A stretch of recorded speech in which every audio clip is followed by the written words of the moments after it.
Bonjour, Valérie Labelle. Je suis actuellement conseillère art plastique, cinéma, musée à la Direction des Affaires culturelles de Guadeloupe depuis mai 2018.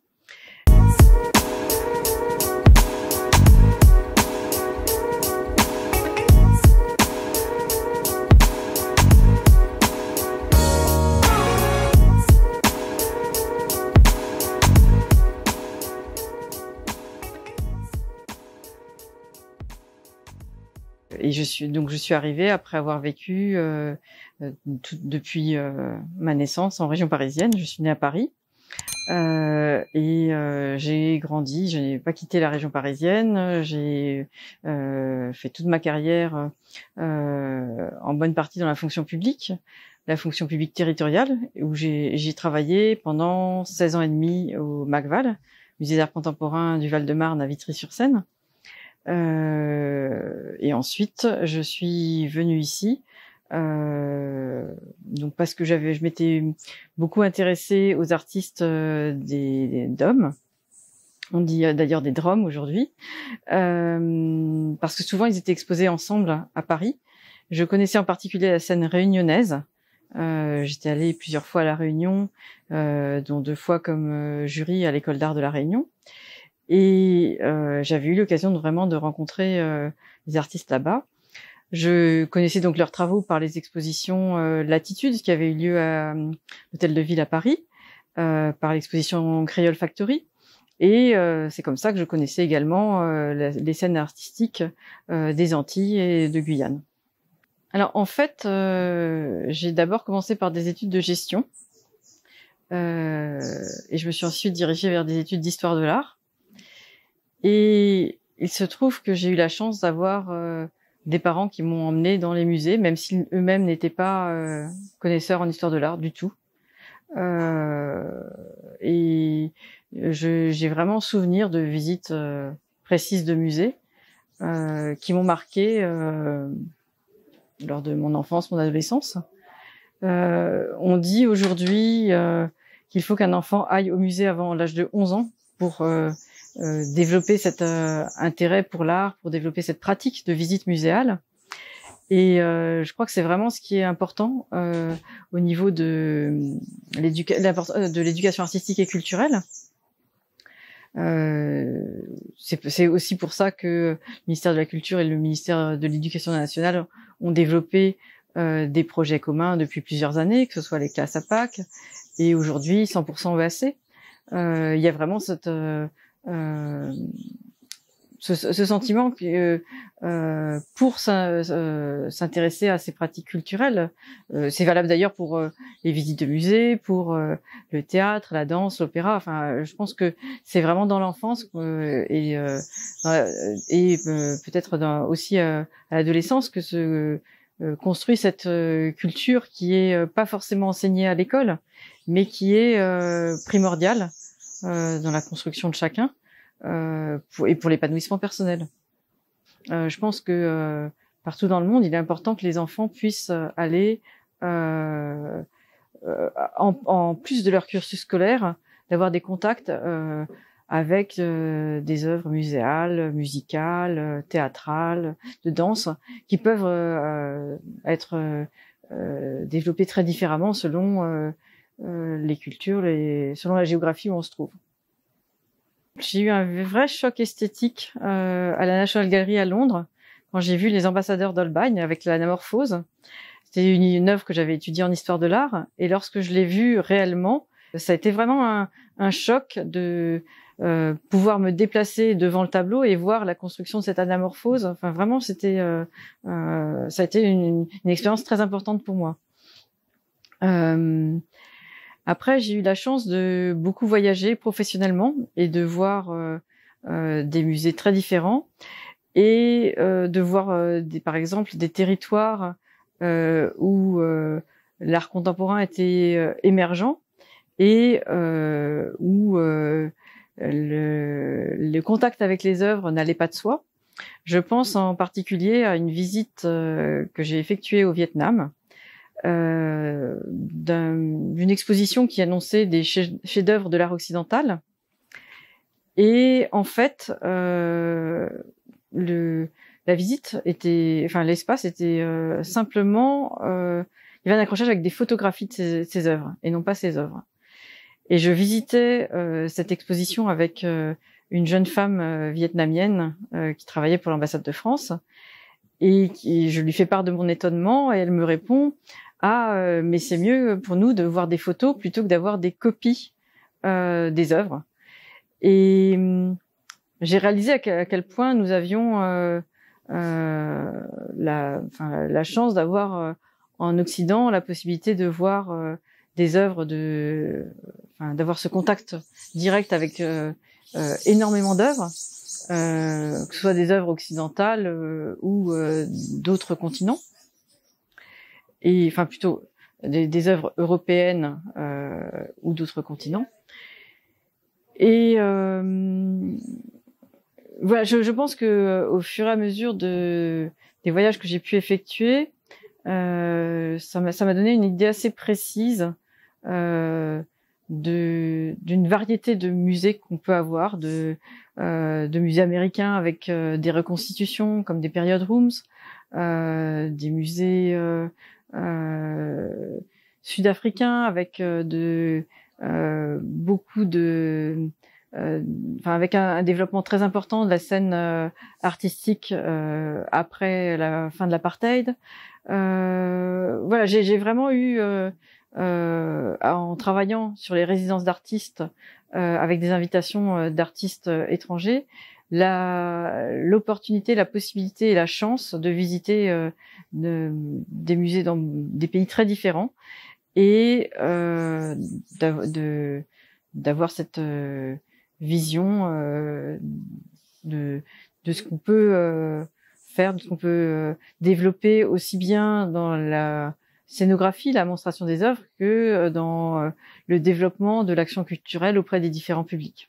Donc dans ma carrière, j'ai eu la chance d'arriver en préfiguration du MACVAL, c'est-à-dire que je suis arrivée en 2001 dans un musée qui a ouvert en 2005. Donc il y a eu toute la préparation de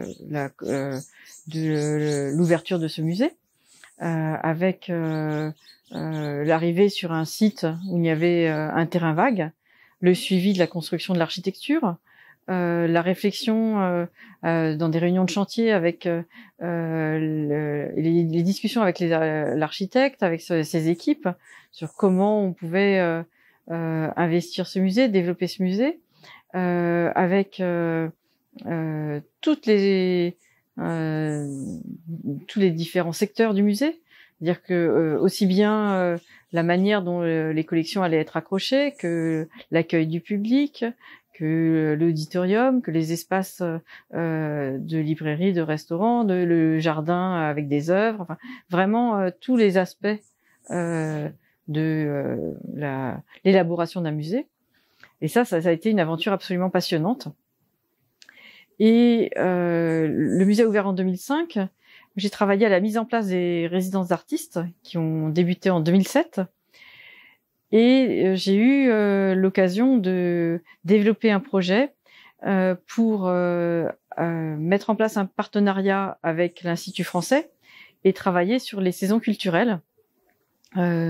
Chaque année, l'État français invite un pays puisque l'Institut français a pour mission de valoriser les cultures françaises à l'étranger et valoriser les cultures étrangères en France. Et cela nous a permis d'inviter 2 artistes chaque année en fonction des saisons culturelles et de participer à une communication nationale pour les productions de ces artistes en résidence. Parce que moi, j'étais vraiment chargée du pilotage de ces résidences, le suivi de production.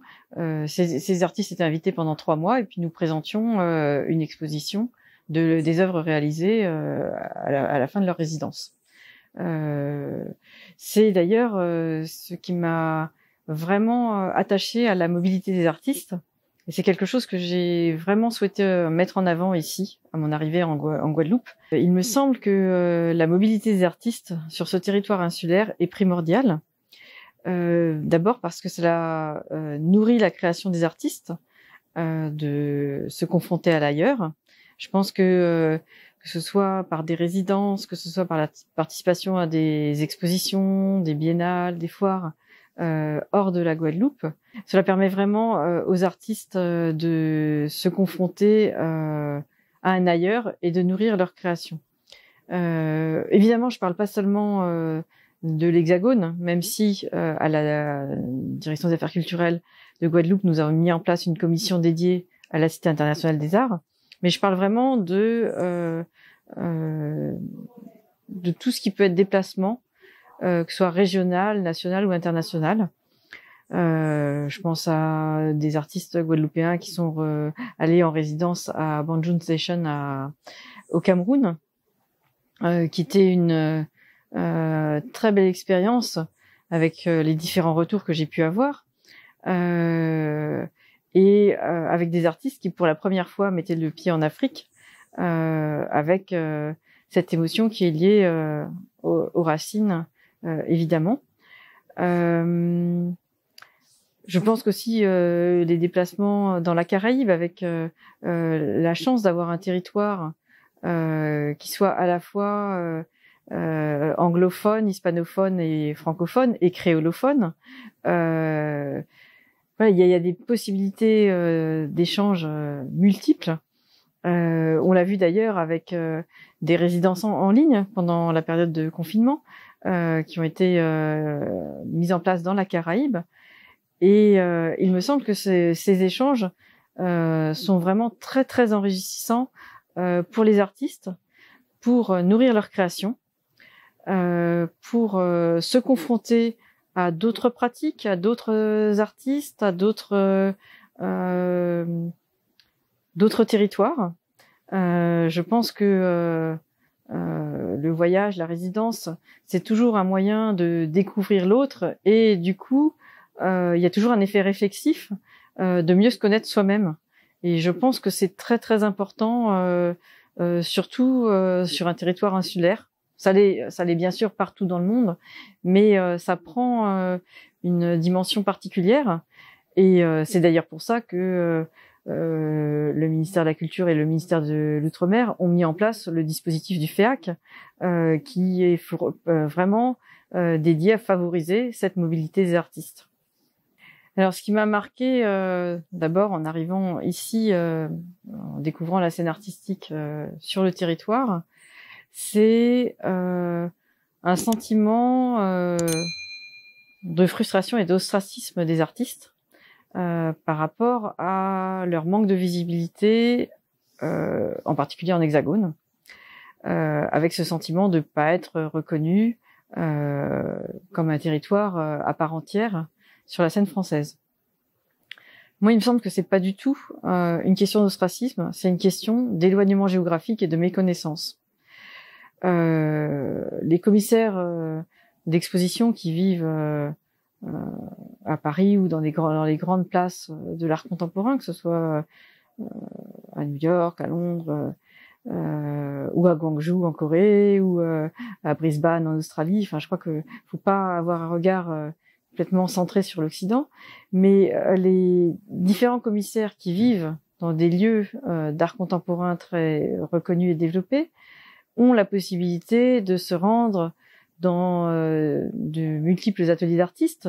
C'est là qu'ils découvrent le travail sur place, qu'ils nouent des relations avec les artistes, et qu'ils vont, au fur et à mesure de leur voyage, enrichir leur vision de l'art contemporain et pouvoir la développer à travers des expositions. La difficulté de la Guadeloupe, c'est de ne pas être inscrit sur ce territoire, sur cette carte géographique de l'art contemporain, de ne pas être repéré et de manquer de visibilité. Les commissaires d'art contemporain peuvent se déplacer en Guadeloupe pour visiter des ateliers d'artistes. Ils n'ont pas une raison précise pour venir ici. Et si on compare par exemple à la Martinique, La Fondation Clément est un lieu repéré de l'art contemporain. Voilà, on n'a pas ce type d'établissement en Guadeloupe. Et il y a vraiment un manque, j'allais dire une pénurie, mais enfin un manque de lieux de démonstration, de lieux d'exposition, de lieux d'exposition institutionnels. La direction des affaires culturelles a vraiment un rôle d'accompagnement sur le territoire, c'est-à-dire que elle va accompagner les politiques culturelles de la région, du département, des communes, mais c'est pas elle qui impulse la construction de lieux d'art contemporain. Elle est là vraiment dans un rôle d'accompagnement. En revanche, le ministère de la Culture a mis en place dans les différentes régions un SODAVI, un schéma d'orientation et de développement des arts visuels. Et c'est ce que nous débutons actuellement en Guadeloupe avec l'association Les Amis de Artistique Réseau Caraïbes. Et ce SODAVI a pour but de réunir les institutions, les acteurs privés, les artistes, tous les acteurs de l'art contemporain, pour réfléchir ensemble et aux difficultés et co-construire des réponses à ces difficultés. Le but est vraiment de mettre en avant les principales difficultés, les principaux freins à l'œuvre sur le territoire et de discuter ensemble de la manière dont on peut améliorer la situation. Alors peut-être pas avec des propositions qui vont être extrêmement onéreuses et qui peut-être n'auront pas de suite, mais au contraire de réfléchir ensemble sur les besoins et comment, quelles sont les propositions qu'on peut donner pour y répondre aux besoins, aux difficultés des artistes. Moi, il me semble que les lieux de démonstration sont une des questions qui doit être discutée précisément ensemble, mais il y en a d'autres. La question de la mobilité, la question de l'octroi de mer, il y a vraiment beaucoup de points qui seront à examiner ensemble. Également la question des designers, des métiers d'art, voilà les difficultés. Réfléchir ensemble aux difficultés et comment on peut ensemble construire quelque chose. Il me semble que la question d'un réseau d'art contemporain, d'un agenda avec vraiment tout ce qui regroupe les expositions, les lieux d'art contemporain, me semble essentiel. Alors certes, il y a moyen de s'informer sur le territoire. Hein. Il y a l'agenda CACAFET, par exemple, qui est dédié à toutes les disciplines. Mais vraiment un réseau qui rassemble l'art contemporain professionnel, cela vraiment me semble essentiel, qui regroupe les différents lieux d'exposition, institutionnels ou privés, et qui annonce régulièrement, ça peut être tous les mois, tous les 2 mois, un calendrier avec un agenda, avec soit une brochure, soit l'édition en ligne de cet agenda, de manière à ce que lorsqu'on rentre dans Google Guadeloupe art contemporain, on ait tout de suite une visibilité sur ce qu'il se passe en art contemporain, ce qui peut se visiter. Aujourd'hui, un visiteur extérieur vient en Guadeloupe, il est spécialisé en art contemporain, il va avoir assez peu d'informations s'il n'a pas un interlocuteur direct. Ici, il va effectuer 2-3 visites et puis ensuite il va aller à la plage et on est sur quelque chose qui il y a des choses qui se passent en Guadeloupe, il y a des choses qui se passent sur cette scène artistique et d'ailleurs les artistes se débrouillent pour montrer leur travail, y compris avec cette difficulté d'avoir très peu de lieux de monstration. Mais il y a vraiment une communication qui nécessite de passer par un réseau d'art contemporain et qui d'ailleurs donnera plus de visibilité aux artistes. Et du coup, enfin, c'est un effet.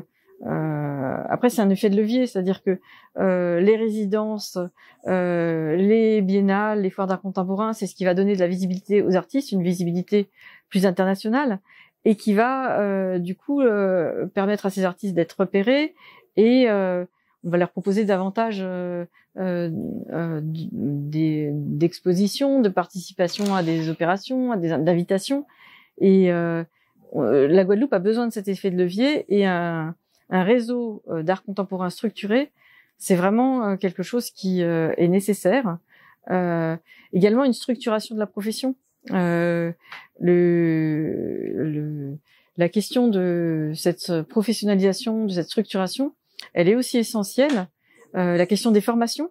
Voilà, je crois que ce sont vraiment des chantiers qui vont être en discussion dans ce saut d'avis.